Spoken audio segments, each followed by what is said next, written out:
మనం గుర్తుపెట్టుకుంటాం, లక్షల చుక్కలు ఉంటాయి. కానీ ఈ తెలంగాణ గడ్డ మీద, ఈ భారతదేశంలో కూడా లక్షల గ్రామాలు ఉన్నాయి. కానీ వెలిదండ, మాది వెలిదండ అని చెప్పండి, మీకు ఎంత విలువ ఉంటుందో మీ అందరికీ తెలుసు. అంత చైతన్యం ఉన్నటువంటి ఒక గొప్ప ఊరు ఇది. మన యొక్క శక్తి, మన యొక్క బలం మనకు చిన్నగానే కనిపిస్తుంది.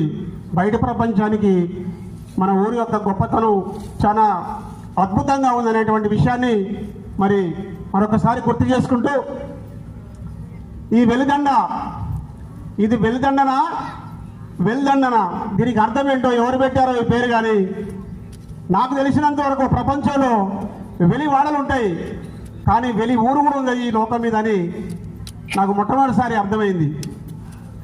మామూలుగా ఈ తెలంగాణ గడ్డ మీద కానీ గ్రామీణ ప్రాంతాల్లో కానీ వెలి వాడలు ఉంటాయి, కానీ వెలి ఊరే ఉంది ఒకటి, వెలిదండ అనేది.